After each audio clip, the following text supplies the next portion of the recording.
हाँ, नमस्कार आप सभी को। मैं सत्येंद्र धाकड़ और आज जैसा कि देख रहे हैं चार्जअप नाम क्यों दिया गया? इसका मतलब यह है कि आप सभी लोग डिस्चार्ज हो रखे। ठीक, हमारी जिम्मेदारी थी कि हम आपको थोड़ा सा ही चार्ज कर दें। आज हमारे बीच पर्सनालिटी के तौर पर मौजूद है एक शानदार चार्जर।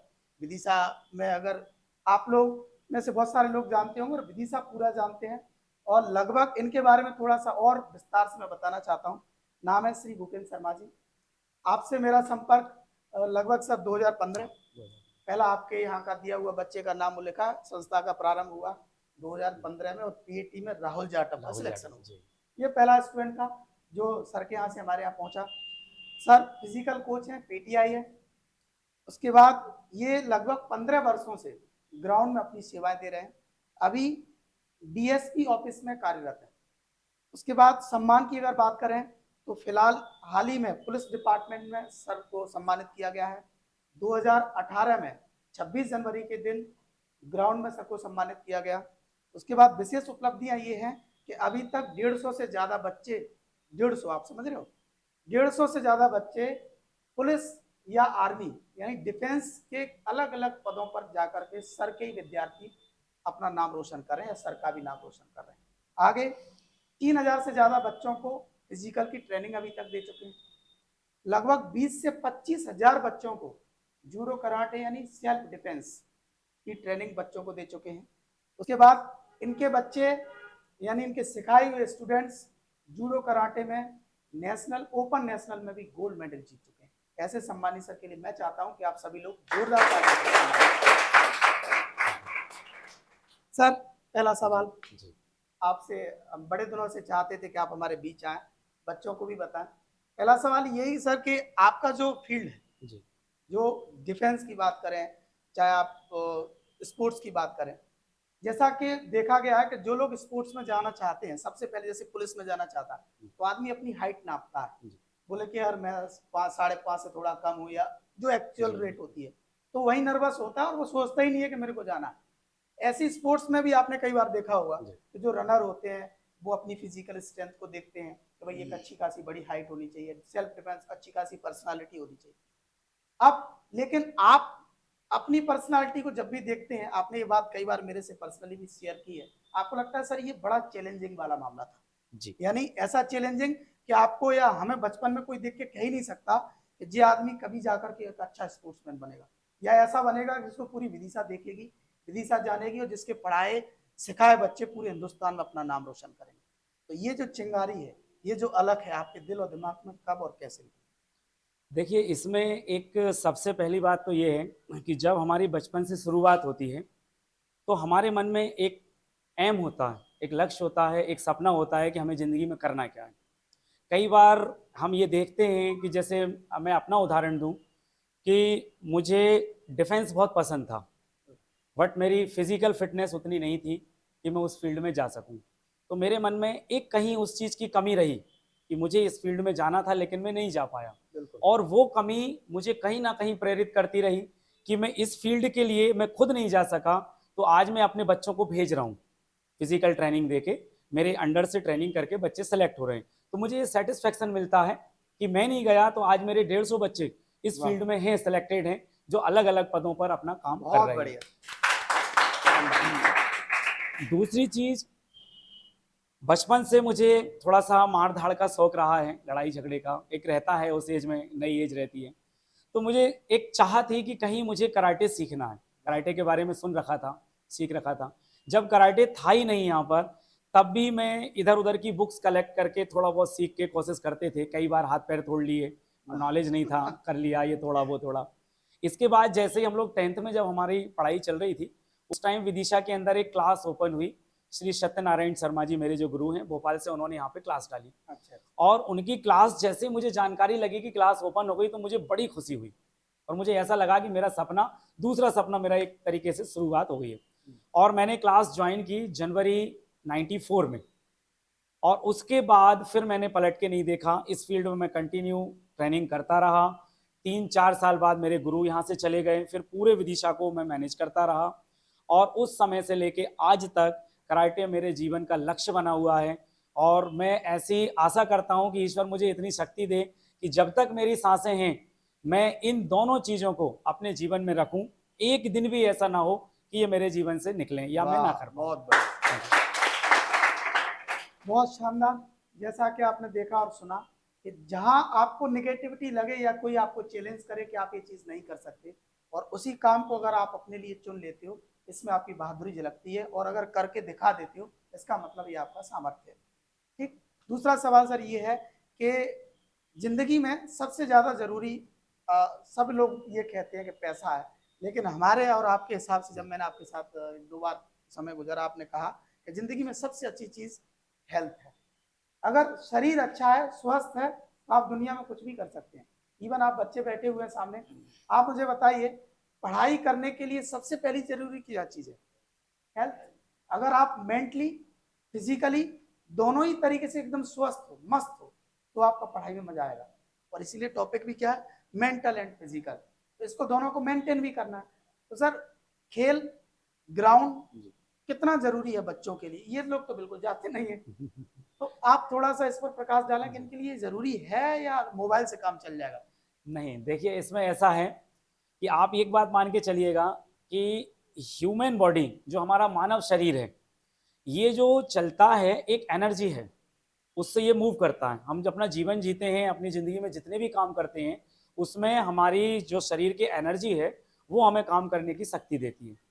अब ये एनर्जी का लॉस जो होता है वो धीरे धीरे कैसे होता है कि आप बोल रहे हैं, इसमें एनर्जी वेस्ट हो रही है, आप सोच रहे हैं, इसमें एनर्जी वेस्ट हो रही है, आप चल रहे हैं, एनर्जी वेस्ट हो रही है, आप देख रहे हैं, एनर्जी वेस्ट हो रही है। Any physically and mentally activity जो भी आप करते हैं, उससे आपकी एनर्जी लॉस होती है।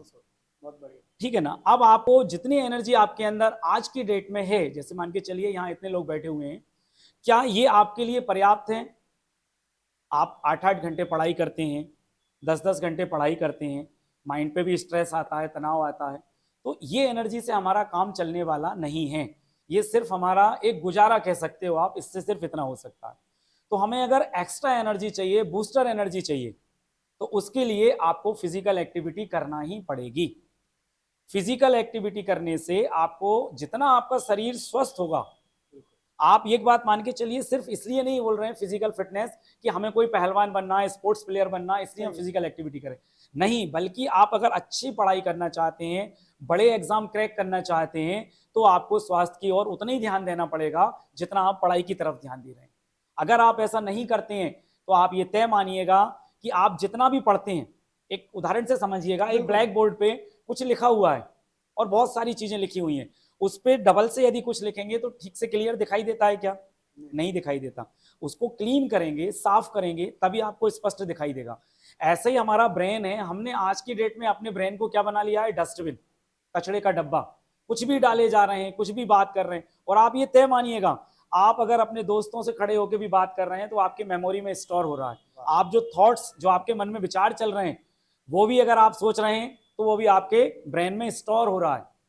तो आप सोच के देखिएगा, आपका माइंड 1 सेकंड में 3 लाख विचार जनरेट करता है, 1 सेकंड में 3 लाख विचार, और उसमें से कुछ विचार हमारा माइंड पकड़ता है, बाकी सब छोड़ देता है। तो आप सोच के देखिए कि कितना ओवरलोडेड हो रहे हैं आप, और आपने कभी इस तरफ ध्यान नहीं दिया कि इसको भी रेस्ट की जरूरत है। हम सोते हैं, सोने में भी हमें विचार आते हैं, सपने चलते हैं, हमारा माइंड काम करता है, जागने में हम प्रॉपर विचार करते ही रहते हैं। तो 24 घंटे भी नहीं, बल्कि यूं कहूंगी पूरी लाइफ में आप इस तरफ सोचते ही नहीं है कि अपने ब्रेन को भी हमें रेस्ट देना। तो सबसे पहले आपकी दिनचर्या में ये चीज शामिल होना चाहिए कि आप सुबह जल्दी उठें। सुबह जल्दी जल्दी उठना, ये पहला सबसे point, मेन चीज है। सुबह जल्दी उठें। अब इसका रीजन आप समझिए क्यों। आप मान के चलिए, अगर आप 5 बजे उठ के फ्रेश होने गए तो आपका पेट साफ हो गया, क्लीन हो गया। अब आप क्या कर रहे हैं, अगर ऐसा नहीं करते हैं और आप 8 बजे उठते हैं, तो वो 3 से 4 घंटे आपके पेट के अंदर जितने भी कीटाणु हैं, वो जाने कितनी बीमारियों को पैदा करेंगे और जाने कितनी बीमारियों के कारण बनेंगे, जिससे आप अनावश्यक रूप से बहुत सारी बीमारियों के शिकार हो जाएंगे। एक छोटा सा सवाल जी। कितने लोग सुबह 6 बजे 5 बजे उठ रहे हैं ईमानदारी से?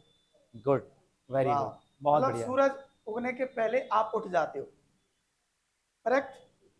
सबसे अच्छी बात पहला है। काम, वाह, सबसे पहला काम जब आप उठते हैं तो सबसे पहला काम आपका क्या होना चाहिए? किचन में जाइए, 2 गिलास गुनगुना पानी, उसको कीजिए, 2 गिलास पानी पीजिए, वो भी बैठ के, खड़े होके पानी नहीं पीना है, बैठ के पानी पीजिए, स्ट्रेचिंग एक्सरसाइज करिए, जंपिंग एक्सरसाइज, उछलना कूदना जितना भी आप कर सकते हैं, और कुछ नहीं कर सकते तो म्यूजिक लगा के डांस करने लगिए 5 मिनट के लिए। एक नंबर तरीका इससे क्या होता है, आपकी पूरी, जैसे हम बॉटल में पानी डाल के शेक करते हैं, बॉटल क्लीन हो जाती है, वैसे ही आपने 2 गिलास अब पानी अपने पेट के अंदर डाला और आपने जंप मम किया, स्ट्रेचिंग की, एक्सरसाइज की, इससे आपकी पूरी आंतों की सफाई हो जाती है।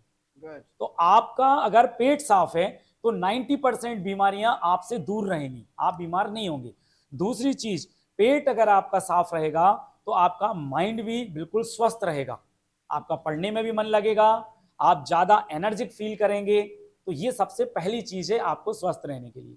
इसके बाद हमें क्या करना चाहिए, मात्र 1 घंटा आप घूमने निकलिए, आप स्टेडियम आइए, स्टेडियम नहीं आ सकते, आपके नियरेस्ट जो भी पार्क है, पार्क नहीं है, रोड पे घूमने निकलिए, अच्छा तेज तेज चलिए। तेज चलने का सेंस मतलब इतना है कि आपका नॉर्मल एक्टिविटी से आपकी जो हार्ट बीट बहुत नॉर्मल चल रही है, आपको उसको तेजी पे ले जाना है, उसका जो है लेवल बढ़ाना है हमको। जब आप तेज तेज चलते हैं तो हार्ट बीट तेज चलती है। अब आप एक चीज मानिएगा, आप सब साइंस पढ़ते होंगे, स्वाभाविक चीज है कि आपके पूरी बॉडी जो चल रही है वो ऑक्सीजन से ही चल रही है। हार्ट जो पंपिंग करता है ब्लड की, उसके थ्रू पूरी बॉडी में आपके ऑक्सीजन पहुंचती है। अब नॉर्मल कंडीशन में हमारा जो हार्ट बीट चलती है, तो वो जो इतनी ऑक्सीजन पूरी बॉडी में पहुंचना चाहिए वो पर्याप्त रूप से नहीं पहुंचती है। ठीक है ना, आपको महसूस हो ना हो, लेकिन ये मान के चलिए ये होता है। कुछ सालों बाद अगर आप यही दिनचर्या रहती है तो धीरे धीरे आप देखेंगे कहीं ना कहीं शरीर में बीमारी आने लगती है। वो बीमारी आने का कारण ये होता है कि उस पार्ट में प्रॉपर ऑक्सीजन नहीं पहुंची, तो वहां के जो सेल्स थे वो धीरे धीरे मर जाते हैं और वहां ब्लड जमने लगेगा, कुछ भी होने लगेगा, जो भी क्रियाएं होती हैं शरीर के अंदर वो धीरे धीरे नेगेटिव होने लगती हैं। तो हमें तेज तेज चलना है कि जिससे हमारे हार्ट बीट अच्छी चले, है ना। तो आप दौड़ें तो बहुत अच्छा है, नहीं दौड़ सकते तो पैदल चलिए। स्ट्रेचिंग एक्सरसाइज के बारे में आप समझिएगा, ये ठीक वैसा ही है जैसे हम अपनी गाड़ी की सर्विसिंग कराते हैं बाइक की। वो क्यों जरूरी होती है, ऑयलिंग ग्रीसिंग, है ना, कराती है ना, सारे पार्ट्स चेक करा लेते हैं। ठीक ऐसे ही स्ट्रेचिंग एक्सरसाइज आपकी बॉडी की सर्विसिंग है। अगर आप प्रॉपर स्ट्रेचिंग एक्सरसाइज करते हैं तो आप इतने हेल्दी रहेंगे कि आपको बीमारियां नहीं होंगी। एक एग्जांपल से समझिएगा, एक क्रिकेट प्लेयर 55 साल की उम्र में भी जंप करता है, कैच पकड़ता है, रोल करके गिरता है, उसे कहीं चोट नहीं आती, कहीं नहीं लगता। और सामान्य जिंदगी में हमारे 50 साल के कोई भी हमारे घर के जो सदस्य हैं, यदि वो कूद जाएं, गिर जाएं, तो कम से कम 2-3 जगह से हड्डियां टूट जाती हैं। आप अंतर समझ रहे हैं? बिल्कुल सही। शरीर का में हार्डनेस आना, शरीर का कड़क हो जाना ही बुढ़ापे का आगमन है, इससे एज का कोई लेना देना नहीं है। अगर आपका इस एज में भी शरीर कड़क हो गया है, मतलब हार्डनेस आ गई है, तो आप ये मानिए कि आपका बुढ़ापे की शुरुआत। और नहीं तो आप 50 साल में भी यदि फ्लेक्सिबल हैं, मैं 46 ईयर का हूं, 40 साल का, मैं फील ही नहीं करता, मुझे लगता ही नहीं है कि मेरी एज हो गई। हाँ सर, आज होता है ना, 18 और 20 साल जी, फिजिकल और बायोलॉजिकल एज थोड़ी बिल्कुल होता है। तो 18-20 साल के बच्चों के साथ में ट्रेनिंग करता हूं, कराता हूं, तो मैं उनको, अपने आप को मैं उन्हीं उसी एज में फील करता हूं। तो आप अपने शरीर की फ्लेक्सिबिलिटी को कभी मत जाने दीजिएगा। एक सवाल और सर जी, ये कि ये बच्चों के पास समय नहीं है जी, कितने लोगों का ये इशू है कि आपके पास समय नहीं है, इस चीज के लिए जो सर बता रहे हैं उसके लिए समय नहीं है। देखिएगा, इतनी बड़ी संख्या है कि जिनके पास समय नहीं है। समय के बारे में, जी, समय के बारे में बात करें तो समय के लिए एक किसी विद्वान की बहुत अच्छी लाइन मुझे याद आ गई कि समय प्रबंधन जो है एक प्रकार का अनुशासन होता है। जैसे पानी को अनुशासित करने से वो नदी और नहर का रूप ले लेता है, ध्वनि को अनुशासित करें तो वो राग का रूप ले लेता है, शब्दों को अनुशासित करें तो वो कविता का रूप ले लेता है।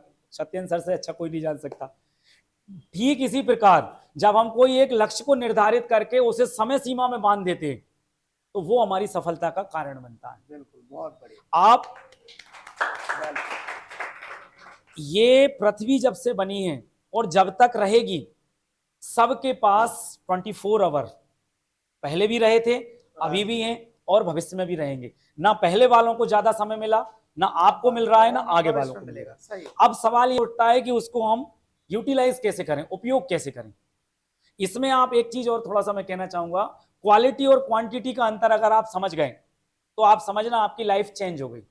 एक होता है क्वालिटी, मैं अपने टाइम को कैसे मैनेज कर रहा हूं। आपने सुबह से उठे और शाम तक का आपने टाइम टेबल बनाया, आपने फिक्स कर लिया कि मुझे इतने बजे ये करना, इतने बजे ये करना, इतने बजे ये करना, आपने फिक्स कर लिया। अगर आपने उसको फॉलो कर लिया तो आप कुछ दिन आपको दिक्कत आएगी, बिल्कुल आएगी, मैं आपसे मैं बात मानता हूं कि शुरुआत में थोड़ी दिक्कत आती है, लेकिन एक बार अगर आपने टाइम टेबल को फॉलो कर लिया तो आप ये तय मानिए कि आपकी सारी लाइफ चेंज हो जाएगी। अब आपको क्या बोल रहा हूं मैं, सिर्फ 1 घंटा सुबह आपके लिए फिजिकल के लिए बोल रहा हूं, वो भी क्यों, क्योंकि ये दुनिया हरी भरी रंगीन हमें तभी तक लग रही है जब तक हम स्वस्थ हैं। आपका स्वास्थ्य खराब हो जाए और बहुत अच्छी पार्टी दी हो सर ने कोचिंग के अंदर, आप आके बैठ जाओगे, देखते रहोगे, आपका इच्छा भी नहीं होगा, कोई खाते हुए व्यक्ति को आप खाते हुए भी नहीं देख सकते अगर स्वास्थ्य खराब है तो आप ये सोच के देखिएगा कि अगर स्वास्थ्य अच्छा नहीं है तो ये दुनिया में कुछ भी नहीं है। तो पहली प्राथमिकता हमारी वहीं से शुरुआत होना चाहिए। दूसरी चीज पढ़ाई, पढ़ाई में तो चूंकि अब सर बहुत अच्छा बताते हैं तो मैं बहुत ज्यादा नहीं कहूंगा, बस इतना कहना चाह रहा हूं, वही जो मैं क्वालिटी और क्वांटिटी वाली बात कर रहा था इसमें भी आप समझिएगा, हम कितना पढ़ रहे हैं ये महत्वपूर्ण नहीं है, हम क्या पढ़ रहे हैं ये महत्वपूर्ण है। एक बुक है, कोई भी बुक ले लीजिए, उसमें से एग्जाम में आएगा ओवरऑल उसका अपन निकालें तो 10%, जब पेपर हॉल में आप बैठोगे एग्जाम देने तो पूरी बुक का 10-20% निकल के आएगा उस पेपर में, और पूरी बुक 80% है। कभी कभी हम गलती क्या करते हैं कि अनावश्यक रूप से गलत डायरेक्शन में पढ़ाई में ज्यादा समय खपा देते हैं और वो यूजफुल नहीं होता, पढ़ना था कुछ और पढ़ लिया कुछ और। तो ये चीज आप लोग सर लोगों के मार्गदर्शन में रह के समझिएगा कि हमें मेहनत तो करना है पर सही दिशा में करना है, बहुत सही। तो ये चीज आप पढ़ाई पे फोकस करिए। कुछ बच्चों का विशेष सवाल थे, मैंने देखा है कि मानसिक यानी सर दर्द और डिप्रेशन जैसी चीजें तो सर आम हो गई हैं। हाँ, अगर सर्च करवाया जाए तो मुझे लगता है इसी क्लास में 50-60% लोग डिप्रेशन में अभी। जी बिल्कुल, 100% बता रहा हूँ इस बात को। तो कितने लोगों का सर दर्द होता है, या देखो सर दर्द होता है, कितने लोगों का सर दर्द होता है? अभी इससे विचार किया है, रीजन ढूंढे कि क्यों होता है। बस इनको लगता है कि ये ज्यादा अच्छा पढ़ रहे हैं। अच्छा एक बात बताइए, कितने लोग हैं जो अपने आप से बात करते हैं, करते हो कभी अकेले में बैठ के ये पूछा है कोई भी चीज ऐसा क्यों हो रहा है, लाइफ में ऐसा क्यों हो रहा है? अगर मुझे सर में दर्द हुआ तो कभी आपने फ्लैशबैक में जाके ये देखा है कि पिछले दिन की मेरी दिनचर्या क्या रही थी, ऐसा क्यों हो रहा है? जब आप ये देखेंगे तो उसके आपको रीजंस मिलेंगे क्यों हो रहा है। आपने कोई एक्स्ट्रा लोड ले लिया, एक्स्ट्रा स्ट्रेस ले लिया, या भविष्य में बहुत बड़ी बड़ी प्लानिंग कर ली, लोड ज्यादा ले लिया, कुछ रीजन होते हैं। वैसे मैं एक चीज बता रहा हूं आप लोगों के लिए जो सबके लिए है और वो सिर दर्द में बहुत काम की होती है, उसको आप सब लोग दिमाग में बैठा लीजिएगा, फिर अपन इस पर बात करेंगे।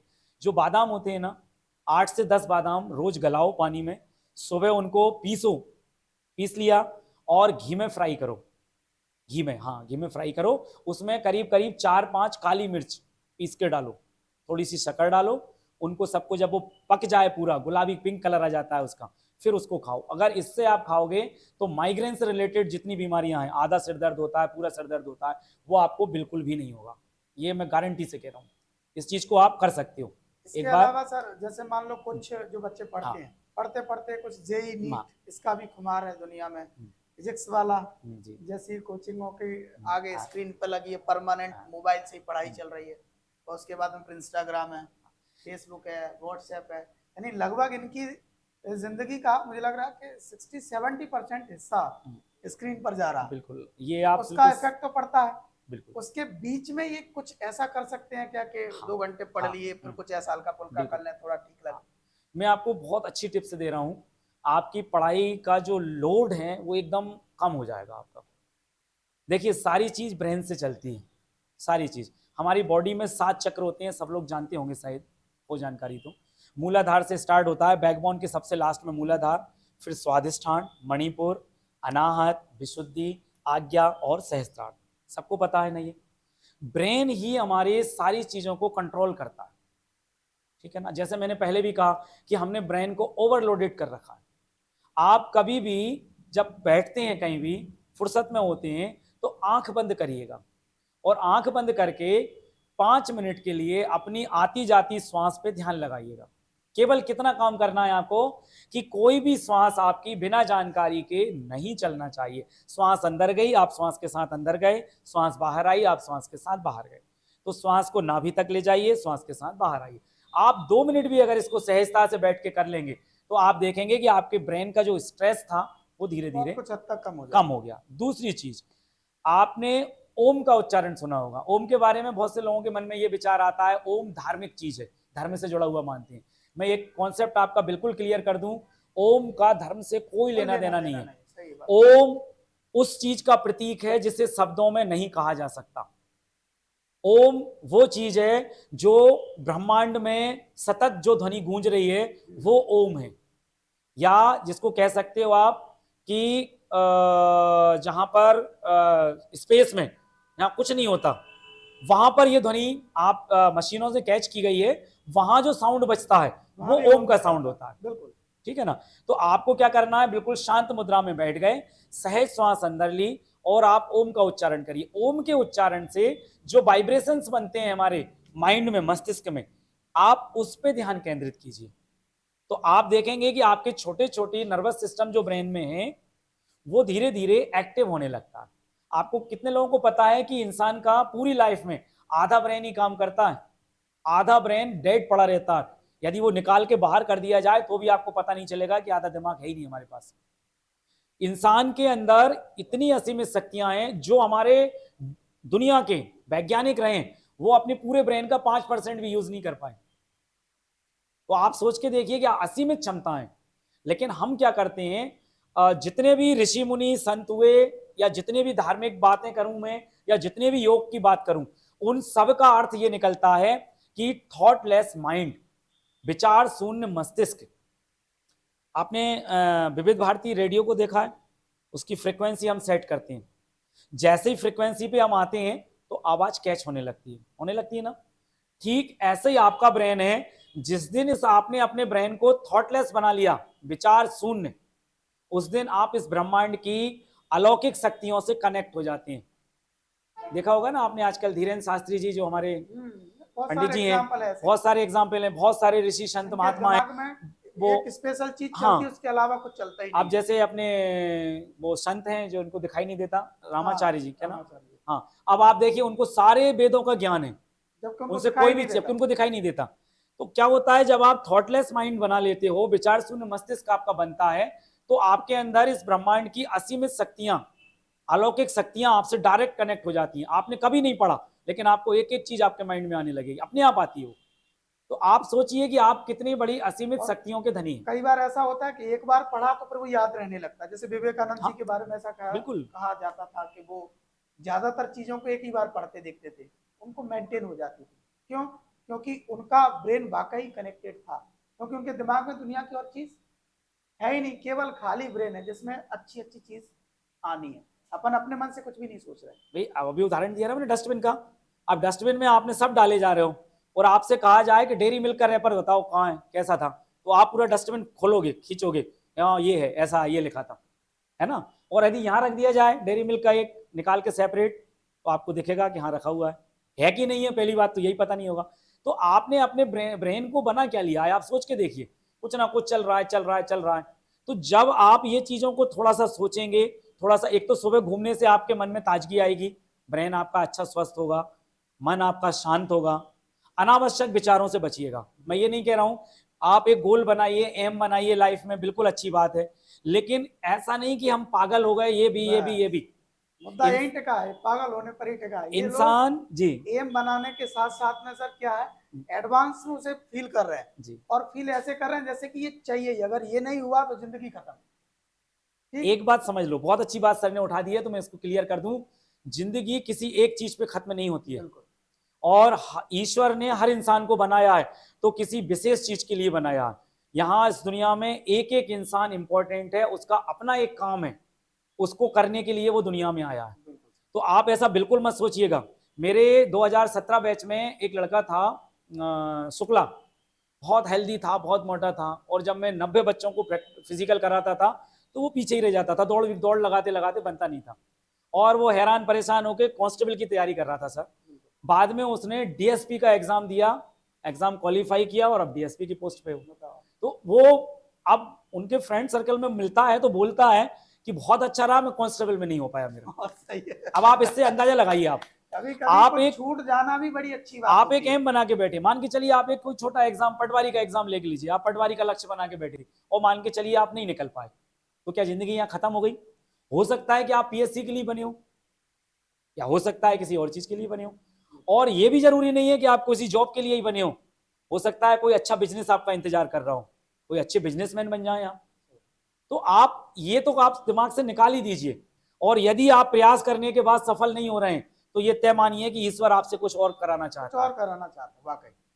अगर मैं सक्सेस नहीं मिल रही है तो इसका मतलब ये नहीं है कि खत्म, आप कुछ एक और चीज करो, देखिए, बेस्ट। मैं खामखेड़ा यहाँ से 25 किलोमीटर दूर है मेरा स्कूल, जिसमें मैं स्पोर्ट टीचर हूँ एज ए पीटीआई। पीटीआई कोई बहुत बड़ी पोस्ट नहीं होती, वर्ग 3 की पोस्ट होती है, वहां पे मैं पदस्थ हूँ। मैं पूरी जिंदगी मेरी वहीं कट जाती है, एक चेयर पे बैठे बैठे, कहीं नहीं जाना था। लेकिन एक चाह थी, एक प्रयास था और कुछ ईश्वर की इच्छा थी, रास्ता बनते गए, मैं आगे निकल के आता गया। आज यहाँ विदिशा ब्लॉक में पूरा ब्लॉक स्पोर्ट ऑफिसर हूँ एजुकेशन डिपार्टमेंट में, पूरे विदिशा ब्लॉक के स्पोर्ट्स देख रहा हूँ। पुलिस विभाग की तरफ से पूरे जिले पे लड़कियों को सेल्फ डिफेंस की ट्रेनिंग देता हूँ, ठीक है ना। तीसरा फिजिकल ट्रेनिंग, ये आप बता ही चुके हैं सर कि मैं 2015 से कंटिन्यू दे रहा हूँ। तो आपके लिए ईश्वर ने आपके लिए बचा के रखा है किसी विशेष काम के लिए, उसे मुझे खामखड़ा में नहीं रखना था। रास्ते क्लियर हुए, बनते चले गए, मैंने भी कल्पना नहीं की थी। सही है। मैं एमएलबी स्कूल में कराटे ट्रेनिंग देता था सुबह सुबह, और जब एसडीएम आरपी अहिरवार साहब थे, नई रोशनी एक पहल स्टार्ट हुई, तो उन्होंने हम पीटीआई की मीटिंग ली। उन्होंने बोला कि हमने 80 टीचर्स यहाँ कॉम्पिटिशन के लिए बच्चों को पढ़ाने के लिए लगाए हैं, और हम चाहते हैं कि आप लोग फिजिकल ट्रेनिंग दें। हम लोग 8 के लगभग पीटीआई थे, तो हमने स्टार्ट किया, और मुझे बहुत बुरा लगा, सच बता रहा हूँ ईमानदारी से, मुझे ये लगा कि ये कहाँ की उलझन आ गई सर। अच्छा खासा मेरे पास 90 लड़कियों को ट्रेनिंग दे रहा था मैं एमएलबी के अंदर। लेकिन फिर अब चूंकि आदेश था तो हमने माना, फिर मैंने अपनी क्लास को शाम को किया, फिजिकल ट्रेनिंग सुबह की। धीरे धीरे वो सारे पीटीआईज मेरे साथी थे, वो सब अलग होते चले गए, और पूरा बर्डन मेरे सर पे ही आ गया, जिम्मेदारी मैं करता चला गया। और धीरे धीरे सर फिर इतना इंटरेस्ट लगा, जब बच्चे निकलने लगे तो मन में एक संतुष्टि हुई। एक बच्चा यदि क्वालिफाई होता है तो उसके पीछे उसका पूरा परिवार का भविष्य सुधर जाता है। सही। तो आपने यदि एक बच्चे का भविष्य बना दिया तो पूरे परिवार का भविष्य बना दिया। तो ये सोच के मुझे बड़ी खुशी होने लगी कि चलो ये एक पुण्य का काम मेरे द्वारा हो रहा है। तो ये एक तरीका होता है, तो इसे हम समझ नहीं सकते, ईश्वर की इच्छाओं को हम नहीं समझ सकते। तो आप केवल प्रयास करिए, आपके बहुत अच्छे टीचर्स हैं, मौर्य सर हैं, दाकड़ सर हैं, ये आपको बहुत अच्छा गाइडेंस दे रहे हैं, बहुत अच्छी सुविधाएं दे रहे हैं, पूरा मौका दे रहे हैं। लेकिन मैं एक चीज जरूर कहना चाह रहा हूं, ये बिल्कुल इसको लिख लेना या दिमाग में बिठा लेना, असफलता ये सिद्ध करती है कि सफलता के लिए पूर्ण प्रयास नहीं किया गया। बस। किसी को दोष मत देना, मत तो ये मत दोष देना कि मैं 2 दिन नहीं आ पाया, 10 दिन बीमार हो गया, या सर ने हमें नहीं पढ़ाया, उन्हें अच्छा पढ़ा दिया, उनको एक्स्ट्रा पढ़ा दिया, कुछ नहीं है। आप स्वयं जिम्मेदार हो अपने लिए, किसी को दोष मत देना। आपकी प्रयास अधूरे हैं, आपकी मेहनत अधूरी है। आप दिल से मेहनत करिए, दुनिया में कोई चीज असंभव नहीं है जिसे आप हासिल नहीं कर सकते, बशर्ते कि हमारा विल पावर स्ट्रांग होना चाहिए कि मुझे ये पाना है, मुझे ये करना है, और मैं करके रहूंगा। रास्ते अपने आप बनते हैं। बहुत बढ़िया। तो ये आप ध्यान रखिए। और एक आध कोई, मैं चाहता हूँ आप अपने मन से कुछ पूछ लो, अच्छा सा शानदार सा मुस्कान। किसी को हो तो पूछ सकते हैं आप लोग, कोई सवाल हो तो। जैसे कि सर ने अभी बताया कि कुछ लोग होते हैं जैसे कि बड़े एग्जाम्स के लिए बने होते हैं, जैसे हम मेरा सब्जेक्ट बायो, 10th के बाद हमारे माइंड में ये डाला जाता है कि तुमने बायो लिया है तो तुम्हें नीट ही क्लियर करनी है, तो हमारा माइंड उसी को सिक्योर करता है कि हमें नीट ही निकालनी है। तो ऐसे भी इतना प्रेशर, रिलेटिव्स, टीचर्स, तो वो माइंड हमारा सेट हो जाता है कि हमें बायो मतलब नीट ही निकालना है, और वो नहीं निकलता तो मतलब ऐसा फील होता है, फिर लगता है कि दुनिया उजड़ गई। हाँ, और मतलब ऐसा लगता है कि हमारी हाँ, मैं मुस्कान का सवाल एक बार रिपीट इसलिए कर रहा हूँ क्योंकि ये वीडियो में भी जाएगा तो वो आवाज़ नहीं आ पाएगी। मुस्कान का कहना है कि बचपन से हमें जिस फील्ड में भेजा जाता है उसी फील्ड की भविष्य पूरा सब कुछ हमारे सामने रख दिया जाता है। 10वीं के बाद ये बच्चे मैथ्स दिला दो तो आईआईटी करो और इंजीनियरिंग करो और ये करो, बायोलॉजी दिलाया तो आपको डॉक्टर बनना है, अगर आप अच्छे पढ़े हो तो नीट निकालो डॉक्टर बनो। तो ये उसी मुताबिक 11वीं पढ़ते हैं, उसी मुताबिक 12वीं पढ़ते हैं, उसी मुताबिक इनका पूरा का पूरा सर्कल, फैमिली, आसपास दुनिया वैसी बनती चली जाती है। तो ये आधा डॉक्टर अपने आप को महसूस करने लगते हैं, और फिर इनसे नीट का एग्जाम निकलता नहीं है बाद में, उनको लगता है कि इतनी जिंदगी भर की जो कमाई थी हमारे परिवार की, रिश्तेदारों की, हमारी, वो सब उजड़ गई। हम तो केवल डॉक्टर बनने के लिए पैदा हुए थे। देखिए इस चीज में सबसे पहली चीज आपको ये समझना पड़ेगी कि जैसे हम 1 महीने का खाना एक दिन में खा सकते हैं क्या? नहीं खा सकते ना। ठीक इसी प्रकार आपने एक टारगेट किया है नीट का, तो सबसे पहले नीट का पूरा सिलेबस रखिए सामने कि हमारा लक्ष्य है क्या, हमें उस मंजिल तक पहुंचना है, तो रास्ता कितना लंबा है, ठीक है ना। अब रास्ता लंबा है तो हमें उस पर चलने के लिए प्लान भी करना पड़ेगा, उसको समय सीमा में बांधना भी पड़ेगा कि मेरा इतने टाइम में ये, इतने टाइम में, इतने टाइम में ये। अगर आपका यकीन मानिएगा, आपको अगर पूरा सिलेबस या पूरा आपने एम बनाया है और उसका सिलेबस अपने माइंड में रखा है और उसको व्यवस्थित ढंग से आप प्लानिंग के तरीके से पढ़ रहे हैं, तो ये तय मानिए कि आपको कोई रोक नहीं सकता। ये चीज मैं फिर कह रहा हूं कि रुकना, आपका असफल होना, ये सिद्ध कर रहा है कि आपने प्लानिंग ठीक से नहीं की, आपने उसको समझा ठीक से नहीं है। मान के चलिए अगर आप मैदान में उतर रहे हैं कुश्ती करने के लिए और किसी 80 किलो के पहलवान को आप चैलेंज कर बैठे, तो आपको जीत ही नहीं पाओगे भाई, वो आपसे ज्यादा ताकतवर है, आप हार सुनिश्चित है। तो आप चैलेंज एक्सेप्ट करिए, पढ़ाई का चैलेंज भी है तो उसको एक्सेप्ट करिए, लेकिन आप अपनी क्षमताओं को देखिए, आप अपने समय को देखिए। कि आप मान के चलिए मैं आपसे कहूं कि नेक्स्ट ईयर आप पीएससी क्वालिफाई करिए, क्या पॉसिबल है? 1 साल का समय इतना कम है कि किसी तरीके से संभव नहीं है कर पाना। तो आप अपने लक्ष्य को बनाइए, लेकिन लक्ष्य को बनाने के साथ साथ ये देखिए कि हमारे पास पर्याप्त समय है कि नहीं है। कहीं ऐसा तो नहीं है कि घर वाले प्रेशर करने लगे कि भैया बहुत पढ़ लिया तुमने, अब बहुत हो गया, तुम्हारी 23 साल की उम्र हो गई, अब हम शादी करेंगे। और अब लड़कों पे ही प्रेशर आ जाता है, भैया बहुत पढ़ लिया, कुछ धंधा पानी देखो, घर गृहस्थी देखो, घर चलाओ। ये होता है, सबके घरों में होता है। तो आप लोग ये समझिएगा, आज के समय में, कंपटीशन के समय में ट्रेंड पूरा चेंज हो गया है। अब 9-10 से बच्चों को स्कूल से निकाल लिया जाता है, डमी कराया जाता है, उन्हें डमी एडमिशन दिलाया जाता है और उनको कंपटीशन में डाल दिया जाता है।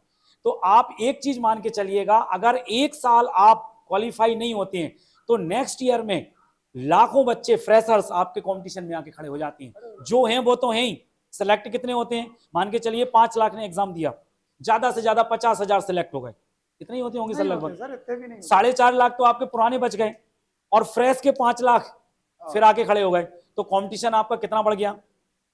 तो वही मैं कहना चाह रहा हूं कि आप लोग बिल्कुल ठंडे दिमाग से, मैं ये नहीं कह रहा हूं हवाई सपने बिल्कुल मत बनाओ।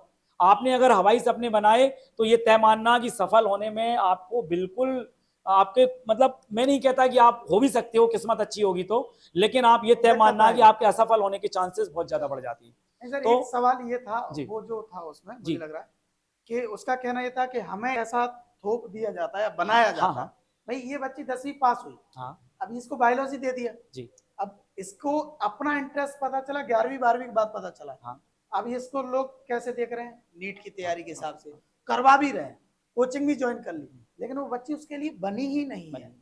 ठीक, तो अब वो उलझन में, क्योंकि उसके अंदर जो है एक्चुअल में जो टैलेंट है, हो सकता है वो स्पोर्ट्स में जाना चाहती हो, किसी दूसरी चीज में, लेकिन उसको जबरन क्या करना पड़ रहा है, नीट। तो ऐसी स्थिति में वो कैसे मैनेज करे उसको, देखिए मतलब इस मेरे मानना ये है कि ऐसी स्थिति में तो बच्चों से ज्यादा पेरेंट्स की काउंसलिंग की जरूरत है, सबसे पहली चीज। क्योंकि ये बहुत सही बोला। ये आप समझिएगा, सही क्योंकि है ये।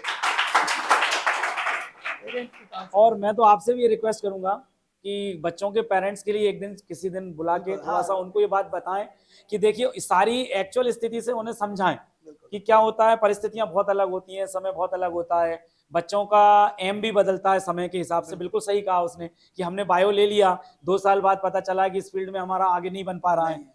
तो हमें अपना चेंज करना है, लेकिन अब चूंकि ले लिया, घर वालों से कैसे कहें, तो ये बहुत बड़ी समस्या हो जाती है। तो नहीं, इसमें देखिएगा, आप भविष्य वाला सवाल है, आपकी लाइफ का सवाल है। मैं तो आपसे ये कहूंगा कि ऐसी कोई कंडीशन यदि बनती है आपके साथ, तो आप पेरेंट्स के साथ बढ़िया बैठिए और उन्हें ये बात समझाइए और उनको लेके आइए, सर से बात कराइए, हाँ, सबसे आप अच्छी नहीं चीज समझा है। पा रहे हो तो हमारे पास लाइए, तो एक ही सॉल्यूशन है इसका।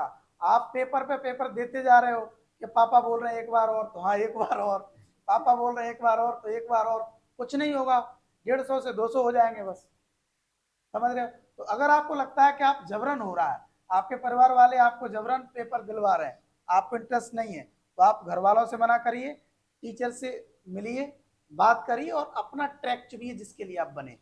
समय इतना कम है आप लोगों के पास, आप ये मान के चलिए कि ये जो 4-5 साल हैं आपके, 4-5 साल हैं, यही पूरा जीवन निर्धारित करते हैं आपका, ठीक है ना। तो इसमें आप बिल्कुल भी रिस्क ना लें, संकोच में, शर्म में बिल्कुल नहीं। आपको लग रहा है मैं ये नहीं कर सकता, बिल्कुल विड्रॉ करो। घर वालों से तुरंत बोलो कि ना बिल्कुल नहीं हो सकता। आप चलिए सर से बात करिए, बस सीधी बात। बैठिए, बैठक करिए, क्या करना है आपको उस फील्ड में आप तुरंत जाइएगा। जी जिनका पेपर है जी बेटा वो लोग चले। हाँ हाँ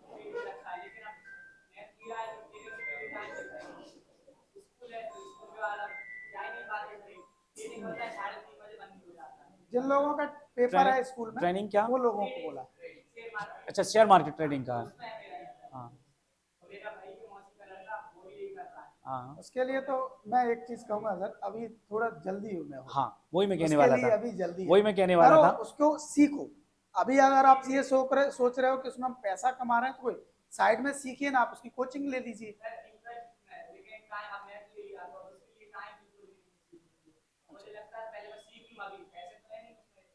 अच्छा अच्छा।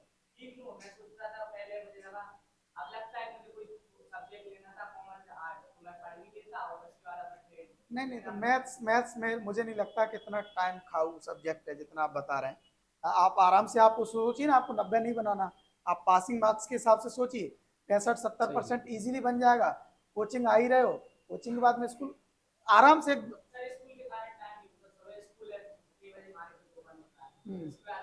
कौन सी क्लास में हो बेटा, कौन सी क्लास है? 11th। 11 स्कूल कौन सा? एमिनेंट। तो ऐसा स्कूल ज्वाइन कर लो जो दोपहर में लगता हो।